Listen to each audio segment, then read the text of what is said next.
Well, we finally got to see what Andy Dorfman has to say to Nick last night on The Bachelor, and also one lady gives us a little TMI about her sexual life. Leslie from 106.3 The Group recaps it from us, and we do kind of start where we left off last week with the Andy thing. Yes, Nick opens his hotel room door and Andy Dorfman is there. Now, she's the first woman that broke his heart on national TV, you know, the first of his journey. And I love when she said, "Oh, I heard you were in town." I just popped in. And it was interesting because, you know, she just kind of wanted to find out how it was going. And, you know, one of the first things he said is, you know, I may not get engaged at the end of this. Just because I'm the Bachelor doesn't mean I'm going to get engaged, which I love that he said that, because he's like, if I'm not feeling it, I'm not going to ask someone to marry me, which I thought was very smart of him. That might be my prediction.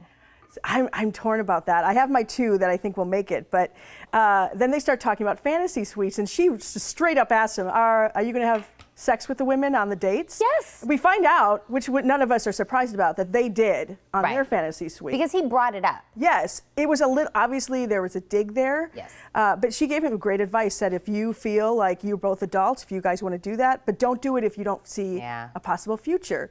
But he made that dig, and she said, you know I hurt you. He hurt her in return. They apologized to each other, and I think it brought him some closure that he really needed, because he has some like confidence issues when it comes to love. Well, is Andy currently single? Yes. Oh. Okay. I know. That's why I think that a lot of people were like, I thought so. Yes. They had a little eye gaze. I know. Well, I mean, he fell for her hard. Yeah. But instead, we go on to the rose ceremony, and I predicted this. Just say it. Yeah. Corinne goes home, and she burst out in tears.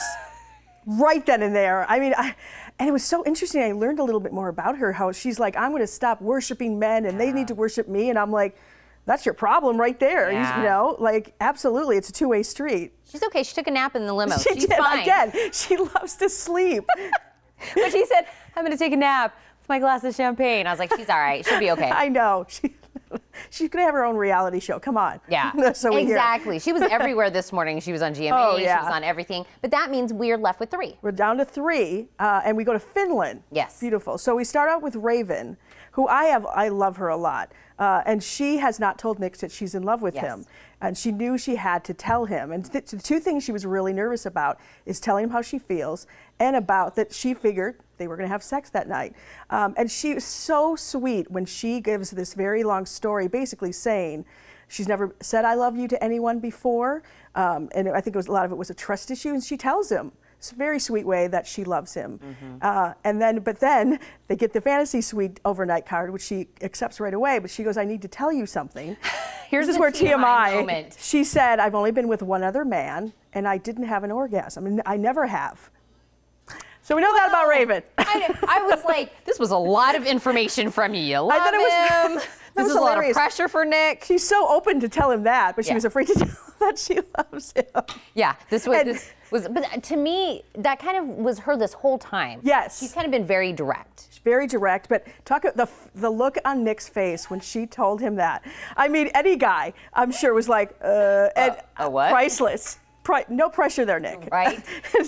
She's like expecting fireworks, you know. So we go to the fantasy suite, and it looks beautiful. We think they're gonna shut the door and stuff, and all of a sudden Chris Harrison comes on and says, next time on The Bachelor. And I'm like, oh, what is going on with these To Be Continued things? I know. So next week we have 3 hours. 3 hours. 3 hours. That's going to be 2 in a row. Yes. That we have 3 hours, because we've got next week is the fantasy suites and Women Tell All. Yes. And then a week after that is the finale. Right. On March 13th. It's almost the end. Yes, my prediction. Obviously, Rachel doesn't make it all the way. I think she goes home after this, after fantasy suites. So it will come down between Vanessa and Raven, and I'm torn. I like them both.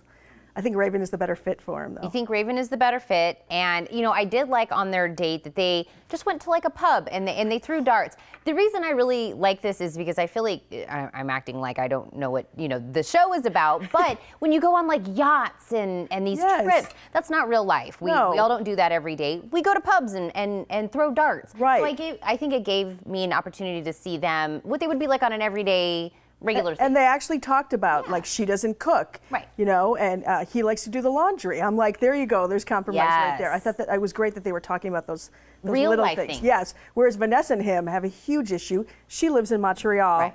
I don't think he plans on moving. He lives in LA.